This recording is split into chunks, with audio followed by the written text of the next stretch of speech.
What is up, everybody? Happy Saturday. Welcome into an all-new episode of the Pack-A-Day Podcast. I'm your host, Andy Herman. You can follow me on Twitter at Andy Herman NFL. You can follow the podcast at Pack-A-Day Podcast. And as I'm sure any Vikings fans that are joining for the first time to hear what I have to say about the Minnesota Vikings, I'm sure you're going to want to follow along. Make sure to like, subscribe, comment, give those 5-star reviews.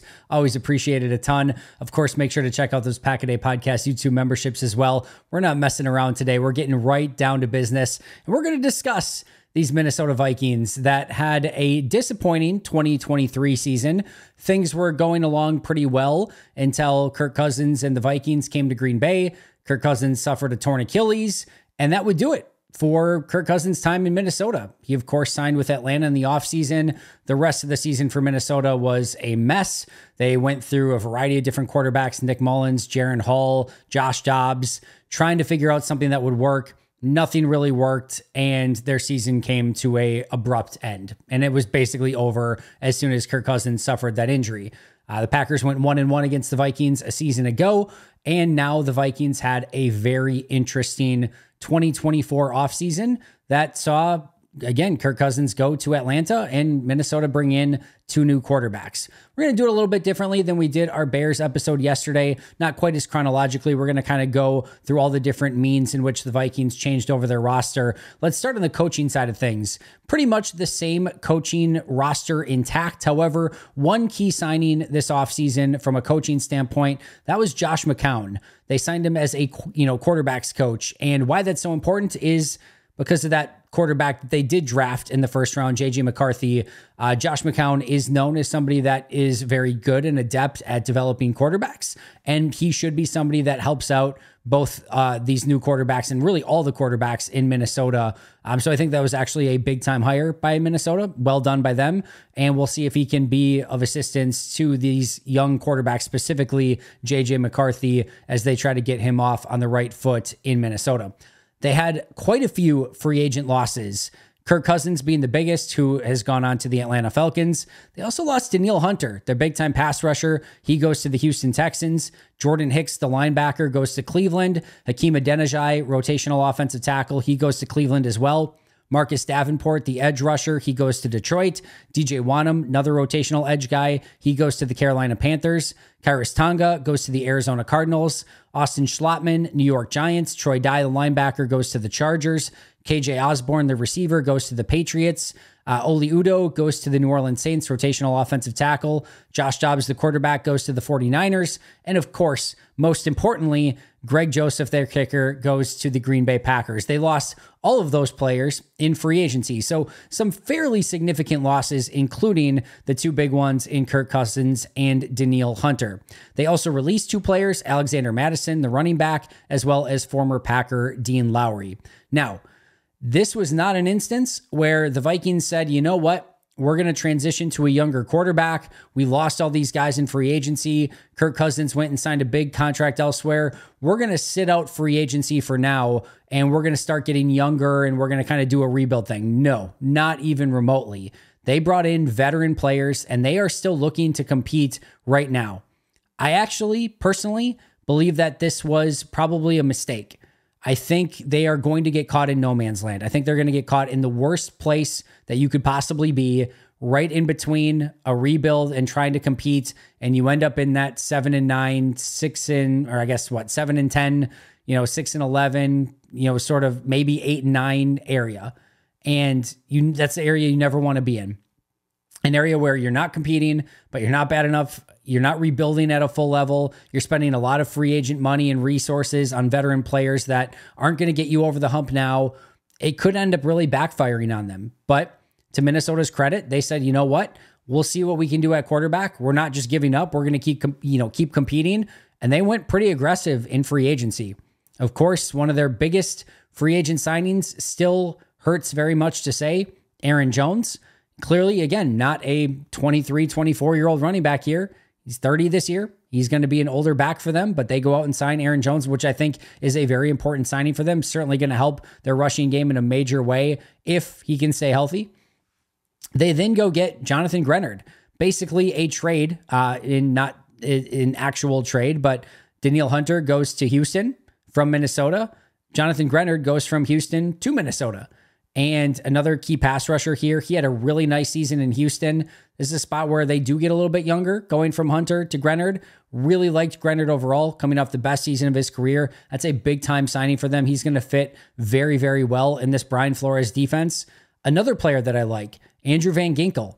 He really came on last year in Miami. And what I love about Van Ginkel is he's super versatile. So you can use him as a pure pass rusher on the outside, which he played very well last season. You can also use him a little bit as an off-ball linebacker. Another player who will fit extremely well in a Brian Flores defense.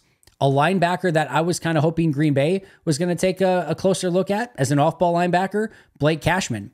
Minnesota gets him as well. This is another player who I don't think got the credit that he deserved. And I think Minnesota, I was looking when I talked about Green Bay potentially looking at him, I didn't think he was going to get quite as much money as he did. Minnesota valued him highly. They went and got him. And I think he's definitely going to add to their linebacking core. Of course, they get Sam Darnold as well, the guy that's probably going to be their starting quarterback. Now, how good of a signing that is, not sure. But guess what? They got him super cheap. And if he does display the ability to be a starting quarterback in this league, the middle class for quarterbacks is basically non-existent. You either have super high paid quarterbacks or you've got a rookie quarterback more often than not. It is hard to find a veteran QB that is cheap, that you think can be a starter. If somehow they found a even solid starter in Sam Darnold for pennies on the dollar, that will be a big signing for them. But Sam Darnold, up to this point in his career, has displayed nothing that would give you the idea that he can actually come in and be a solid NFL starter. That's going to be a very interesting signing for them. They get Jerry Tillery, former first-round pick defensive tackle, Trent Sherfield Jr., Dan Feeney, I think former I don't know if he was a first-round, he was an early offensive lineman. I think he might have been a first-round offensive lineman. Shaq Griffin, sort of journeyman corner at this point, but he potentially is going to be a starter for them. Cameron Grugier-Hill, linebacker, John Parker Romo, kicker, and Jihad Ward, defensive end. As far as draft goes, the first thing they did is they moved up one spot to go get J.J. McCarthy. And this is going to be a huge draft pick for them. This will likely define where they go as a franchise for the foreseeable future. It's one they can't really afford to miss on. He had, from all accounts, a okay OTA in minicamp. Some signs, some really good things that he did, and some signs that he's still a very young 21-year-old quarterback. By all accounts, it sounds like Sam Darnold is going to be the starter to begin the year.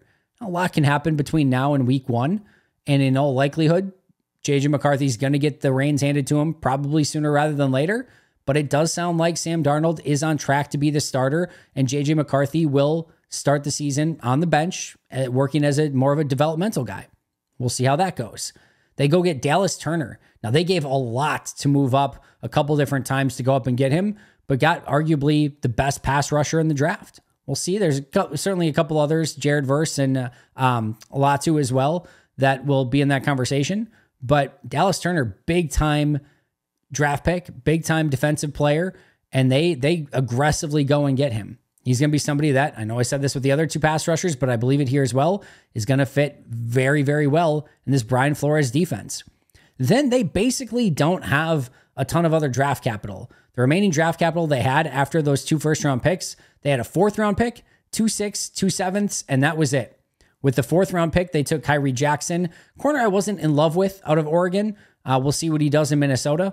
Walter Rout, offensive tackle out of Oklahoma in the 6th round. Will Reichard, the kicker from Alabama in the 6th round.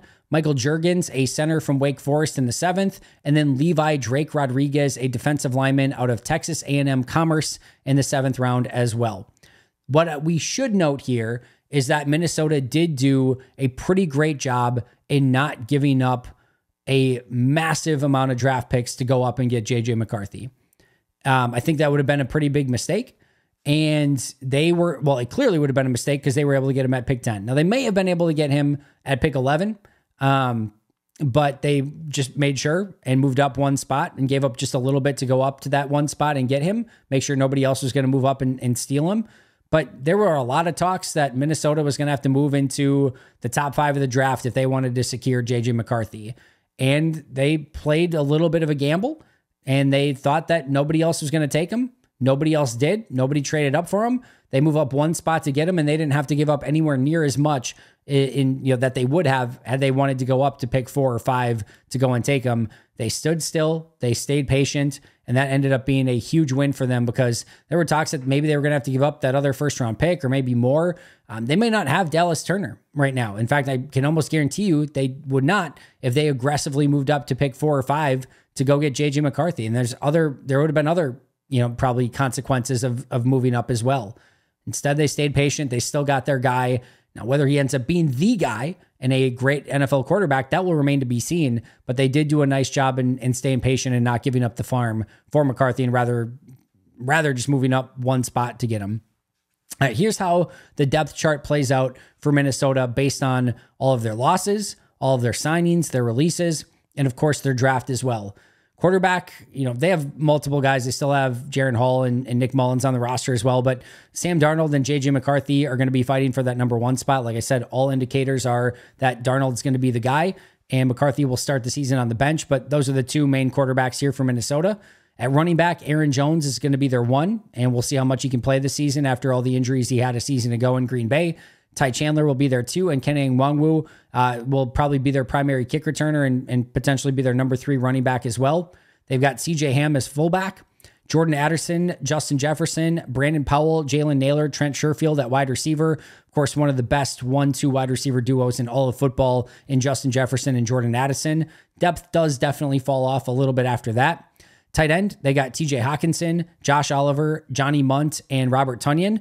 Apparently Robert Tonyan had an unbelievable OTA and minicamp. Now, for any Vikings fans that are watching this, you should know Robert Tonyan had a lot of big-time training camps in Green Bay. In fact, one year he was the quote-unquote like MVP of camp. That never really translated all that much when it came to the regular season, but apparently, like I said, he did have a very good OTA and minicamp. Really big on Josh Oliver as a really sound number 2 tight end. Gives you a great blocking option, but can give you a little bit in the passing game as well. And then, of course, we know how talented TJ Hawkinson is. Christian Darrisaw and Brian O'Neill, one of the better 1-2 offensive tackle duos in the NFL, tandems, if you will. Really like both of those guys. David Questenberry to back up Walter Rouse, who, again, they got in the 6th round. Interior offensive line, specifically at guard, Ed Ingram, Dalton Reisner, who they brought back, and then Blake Brendel. And then center is going to be Garrett Bradbury, and then they brought in Dan Feeney for some insurance there as well.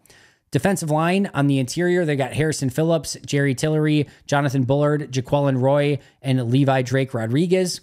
On the edge, Jonathan Grenard, Andrew Van Ginkel, Dallas Turner, Jihad Ward, and Pat Jones.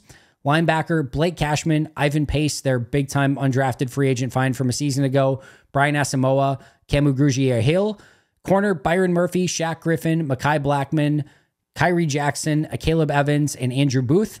Their nickelback likely going to be Josh Metellus. Safety, Harrison Smith, Cam Bynum, one of the most underrated players in the league, in my opinion. And then Jay Ward and Lewis Seen, who was up to this point, bust of a first-round pick.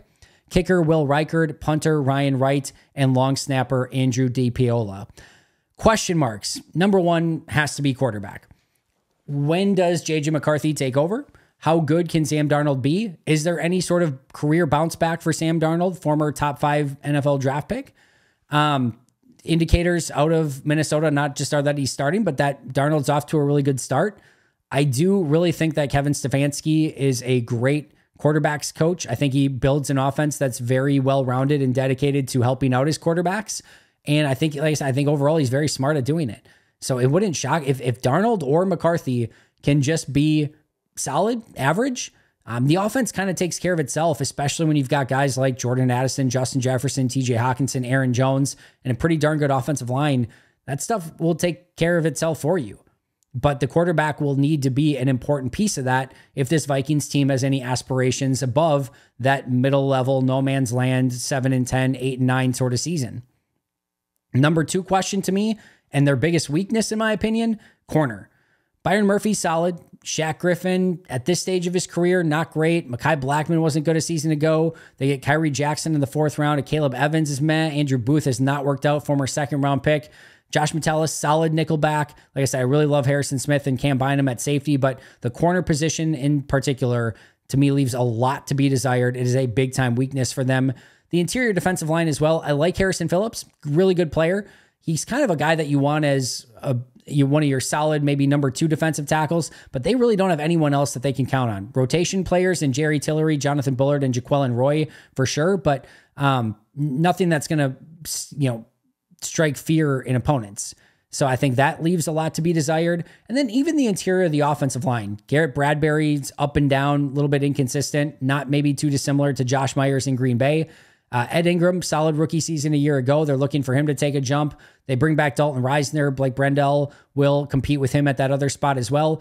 I think it's fine, but it's not anything that you're, again, super worried about. And you feel like guys like Kenny Clark, Devontae Wyatt, Carl Brooks, those guys should be able to win some of those battles on the interior of that defensive line for Green Bay, offensive line for Minnesota.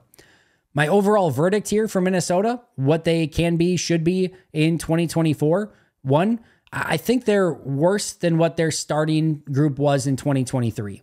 Meaning when they had Kirk Cousins and what they were predicted to be going into 2023, I think this team is not significant, but I think it's worse than that. Specifically, quarterback position, and then they traded out a bunch of stuff. I think Aaron Jones can pay huge dividends, though, if he can stay healthy. But it is clearly a much better roster than post the Kirk Cousins injury. Meaning once Cousins went out, the team was basically just sunk at that point. I do think both McCarthy and Sam Darnold are both going to be a pretty significant step up from the Nick Mullins, Jaron Hall, Josh Dobbs experience that you saw after the Kirk Cousins injury. So worse than beginning of the year, better than what we saw after that Kirk Cousins injury. I do expect them to finish 4th in the division. I do not think that this is going to be a team that has the ability to compete with the top teams in this division. I do not expect them to be a playoff team, but there is still a lot of talent on this team. There really is. Aaron Jones, Jordan Addison, Justin Jefferson, TJ Hawkinson, Christian Darrisaw, Brian O'Neill, Jonathan Grenard, Andrew Van Ginkel, Dallas Turner, Blake Cashman, Ivan Pace, Harrison Smith, Cam Bynum. Like there is a real good chunk of talent, and I really like the coaching staff as well. We saw last year, Brian Flores had an interesting, took a little bit to get going, and then it was phenomenal. And then teams sort of figured it out as the season went on. So I think his second year will be very interesting. But like I said, I am pretty big on Kevin Stefanski. I think he's a great coach, and I think he's going to have this team ready to go. I just don't know that it's going to be enough. And the quarterback is going to play such a huge part in that. The last thing here is no matter what, based on how talented this team is, listen, I might think Green Bay's better. I might think Minnesota's going to finish 4th in the division. I don't think this is going to be an easy out for any team. I think they will fight tooth and nail and be in just about every game. Even if they are a 7-10 team, my guess is there will be, a handful of games where, 1 point, 3 point, 4 point loss that could have gone either way. That's kind of what I see. A couple of years ago, we saw that go in Minnesota's favor in every way. They were in close games they should have lost, 1 point games, 3 point games, and they came out on top of all of them. I could see it going the other way this year, where they are still in all of those games, but maybe come up just a little bit short. And I think quarterback could be a large part of the reason why. And again, the most important thing here, if you are a Packer fan, I still expect the Packers to be better than the Minnesota Vikings in 2024. But if you're a Vikings fan, if you're listening, there's still a lot of reason to be optimistic. And the big thing is just going to be the quarterback. And if JJ McCarthy or Sam Darnold can show that they are better than expected, specifically with McCarthy right away, I think there's still a clear projection here for McCarthy to be a good quarterback down the road. But if either of them can be good this year, then that certainly changes the expectations pretty quickly in Minnesota. That is going to do it for me today. Thank you so much for joining me. Always appreciate you. Shout out to our Hall of Fame and All-Pro members, Most Hated Minnesotan, PJ Wynn, John Wild, Shea Bradad, Brandon Paletta, Jennifer Wright, Boom Handle, Donald Lee, Lori Lord, Baby QB, David McCluskey, Donald Decker, Bremen, Dan Miller, Alex Wong, Arnaldo Espinoza, and Dan Gesford. I'll be right back here tomorrow to break down the Detroit Lions. But until next time, and as always, go Pack Go.